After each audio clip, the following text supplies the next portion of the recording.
What's up, StarCraft fans? It is time once again to revisit a prestige. This time, you guys voted to do Arcturus Mengsk Toxic Tyrant. This one will allow his Earth Splitters to gain Imperial Mandate, among other things like more damage over time, increased damage by 20%, cost by 20%, etc, etc. The main thing is that it generates Mandate.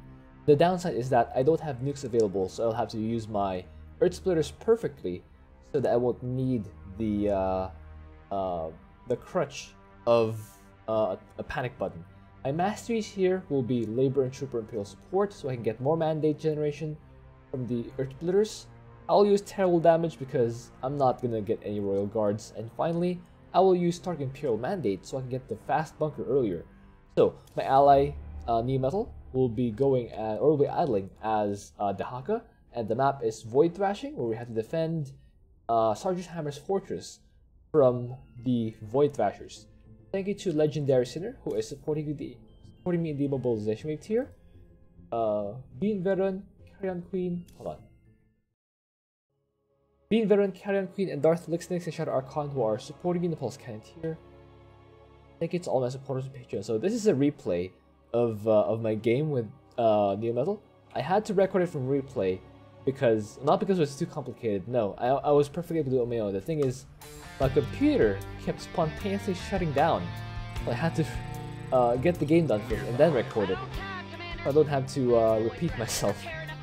Anyway, yeah, we'll go to 15 supply. I will not drop the bunker immediately. I'll save it for the first Thrasher. I was trying very hard not to get Zerg for the first wave because the Zerg enemies are harder. You will need 2 bunkers to burst it down, so you need to wait for longer. But you can pretty much still do the same thing.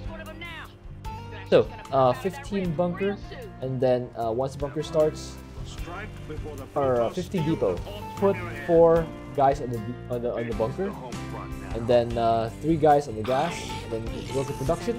So I drop a bunker at this exact spot, like it's 2 squares off from the side from the wall here. The reason is, the first wave, if it's 3 minutes, comes through here, so I'll have the bunker fight the first wave if it is 3 minutes. The 4-minute variant comes through this side, so I'll have time to burst this down. So what I'm doing now is baiting the enemies here using a vampire. I unloaded this vampire and turned into a laborer that can repair the bunker and keep it up, while I'm using these vampires one by one to draw out the enemies to the bunker, like so. Drawing them out one by one, making sure that the bunker is being constantly repaired. I'll drop another bunker right here in range of the Void Thrasher so I can shoot it down. So the next part is a bit tricky. I'll try to bait some more enemies into the bunker. Okay, I dodged that vampire. So the overall theme of this game will be trying to do this game without losing any units. This will be a perfect run where I don't lose anything. A perfect humane run. So I'm waiting for that Void Thrasher attack. Meanwhile, by the way, I'm still queuing up workers or vampires. I'm rallying the vampires to my expansion so I can get them constantly building. I'm also aggroing the Thrasher so it doesn't attack the bunker so much. Yeah, so I start this bunker. So this is important. I start the bunker while the Void Thrasher purple attack is still going on. That will allow my dudes, my vampires, to finish the bunker on time before the next attack releases. So all I have to do is push this down. Again, I'm still constantly producing vampires, killing this over here. Okay, so what I'm doing is microing this little worker over here, repairing the bunkers while they're focusing down the Thrasher. Okay, so you can see this is the 4-minute variant, so I will need 3 bunkers over here. If it's Zealots, I'll definitely need 3 bunkers.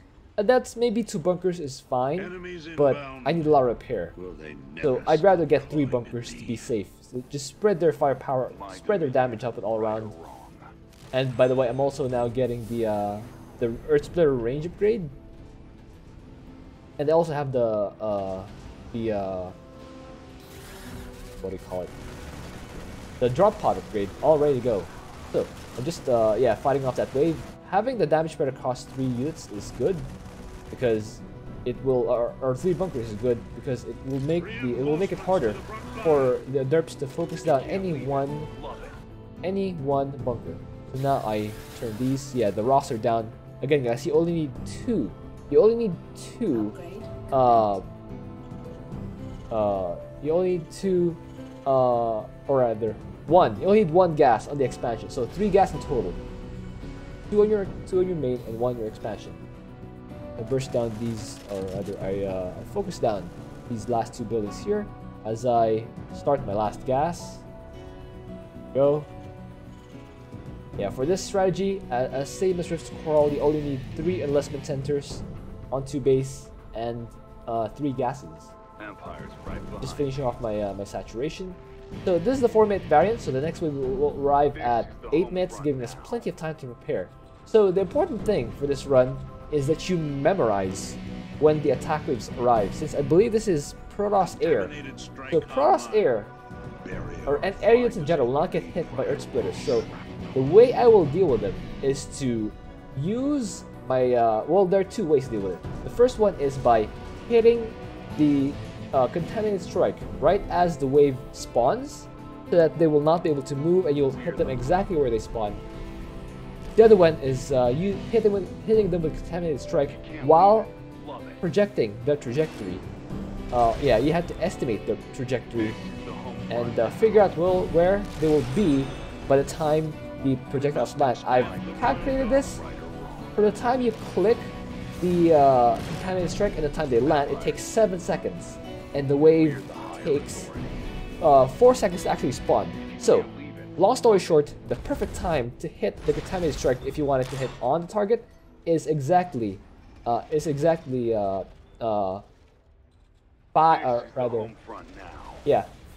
seconds or 4 or 3 seconds before the wave actually spawns. So next wave is at 8 minutes. It will spawn on the far east side. So I'm trying to aim my my Earth Splitters to give me vision, so I can figure out where to hit the toxic there. That's where it's right about there. And you can see that once the areas get hit with the Contaminated Strike, they will run around in fear. I did miss one, but I think that's fine. Oh, I better shoot this down. Yeah, shoot that one down. Didn't lose anything. I did lose an Earth Splitter, that just means I canceled it. I didn't like the positioning, but I canceled and restarted it. That will count as a lost Earth Splitter, but it's not actually a loss, I canceled it. And I didn't lose any units making it, so that's fine. I'm still very humane here. This is the most humane run you can possibly do on Void Dashing as a Tourist Max. You don't even have to sacrifice the Zerg. That's how humane it is. Or humane even than the Zerg. So now I'm bombarding the second set of Void Thrashers so that they will spawn and we're able to shoot them down. By the way, next wave on this is 10 minutes. Again, this is the 4-minute variant, so next wave will be at 10 minutes. I'll be spawning to far north. I will try to link Owlmaster's website, starcraft2cop.com, which will enable you to learn the exact attack patterns on this map and all maps. But yeah, the key is to hit the Contaminated Strike 4 seconds or 3 seconds before the actual wave, so it will spawn right here. So I'll target the Contaminated Strike right here.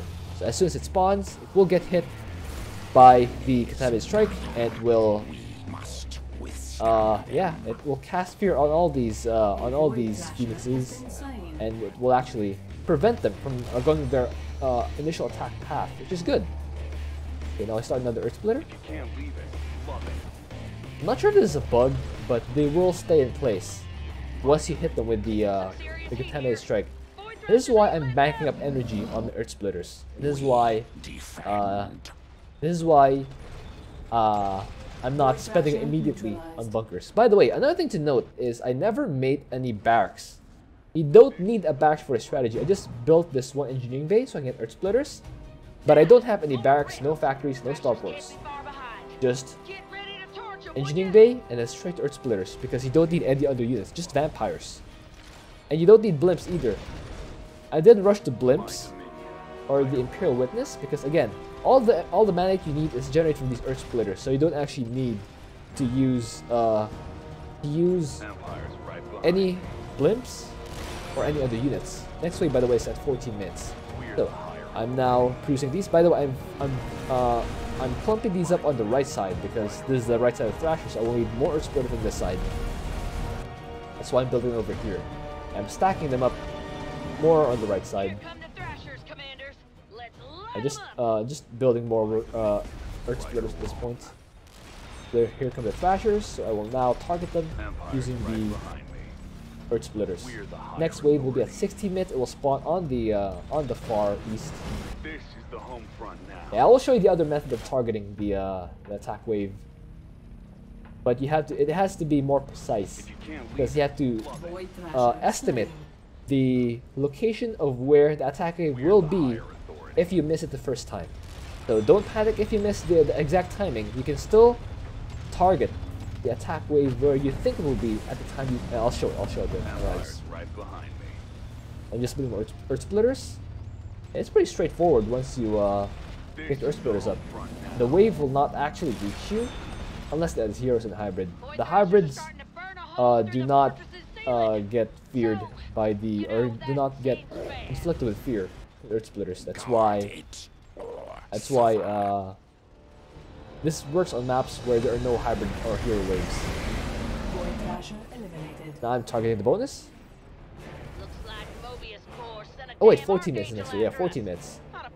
And I switch over the target here. I just aggroed the bonus, and now I target here, and now I start the Contaminated Strike to hit all those things, and you can see I'm still hitting the bonus objective, and it will go down pretty quickly. Down it goes.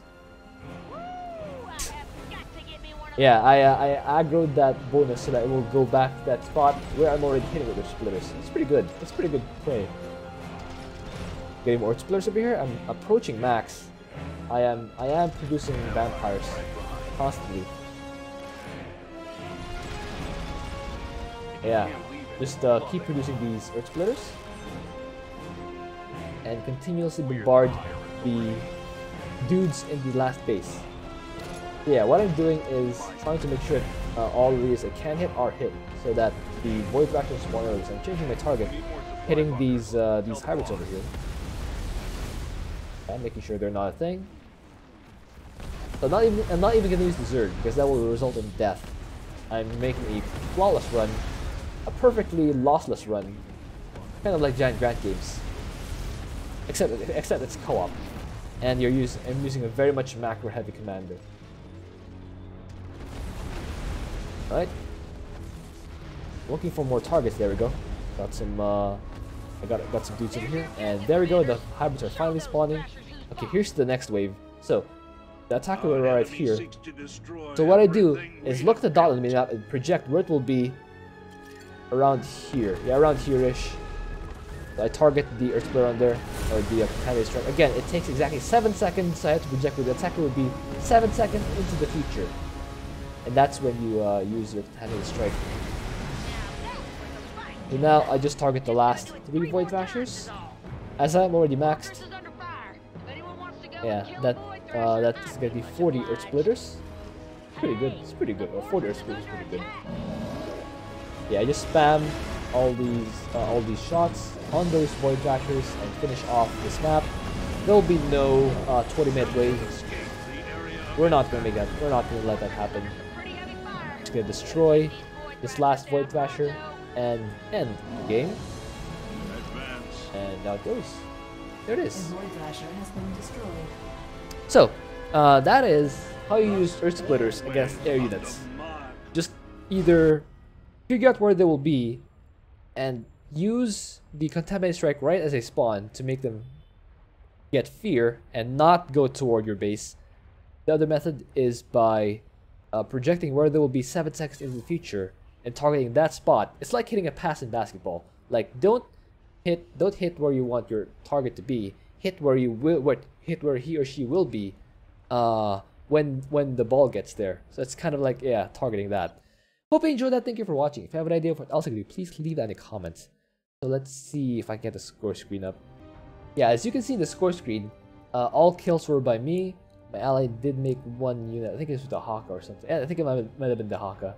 I did lose one Earth Splitter again. That is because of the cancel I did. I canceled one Earth Splitter because I didn't like the position. That technically was a loss, but it's not really a loss. This is the most humane run possible of Arcturus Mechs on Rift's Core Hall. And yeah, another note for this is that you will want not Zerg again, because Zerg is harder. There are more units guarding the Thrasher. If you do get Zerg and you want to do this, make sure you save up 2 bunkers, not 1, 2 bunkers. Wait for 50 energy and then drop 2 bunkers on the sides to clear out those enemy units. And be careful where you move them, because if you aggro too many units, they will kill the bunker. So just aggro a few at a time to make sure that you can out-repair the damage output. And watch out for the attack wave. I will try to link our master if I remember. Link his website down below so you can check it out. And I'll see you guys next time. Again, vote on who you want next to be featured, or which prestige you want next to be featured. I will see you guys next time.